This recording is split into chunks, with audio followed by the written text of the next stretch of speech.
We are Iowa's most accurate forecast. This morning was wet and stormy again, similar to how yesterday morning started off, although today we had quite a bit more lightning. On my drive in, we had quite the show on the way in. As far as rain totals go, we had just about 1/10 of an inch in Des Moines and Ames, so nothing too impressive there. But farther west in some of these really dry areas, we had higher totals, over 1/2 inch there in Carroll and over 3/4 of an inch in Perry.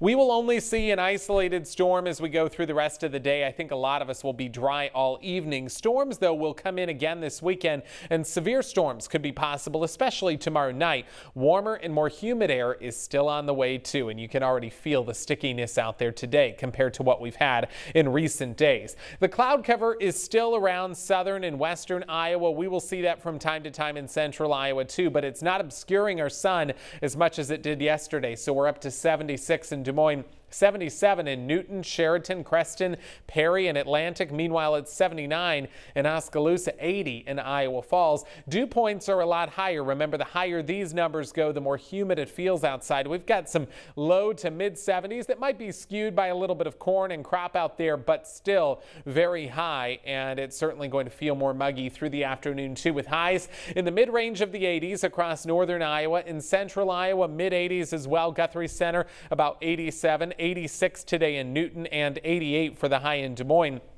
Across southern Iowa, mid-80s are expected too. As we go through the rest of the day, by 2 o'clock, I think we will be close to 84 degrees. It'll be partly cloudy, 87 around 4, and again, we peak at about 88 degrees. An isolated storm still possible later on, but I think the next best rain chance will be overnight once again. It'll be isolated in coverage to widely scattered. Not everybody sees this. Lingers through the pre-sunrise hours tomorrow, and then we dry out most of Saturday. During the day, will be dry, albeit a little bit cloudy, but by tomorrow night, that's when stronger storms develop. 8 o'clock in western Iowa, we really start to see that rocking and rolling tomorrow night. It rolls into central Iowa late after 10 p.m. and it continues overnight. Now by Sunday morning, that initial wave could clear out, but I do still think we could see redevelopment on Sunday afternoon, especially across northern Iowa. So Sunday will probably be a little bit calmer, but not necessarily totally calm either.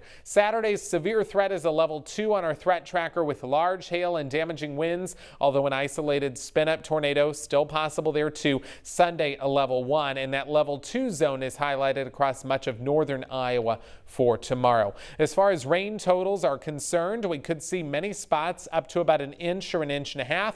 I still think the highest totals will be across northeastern and eastern Iowa. A look at our 10-day forecast, sponsored by Hope Plumbing and Heating. We will climb to the low 90s to start next week.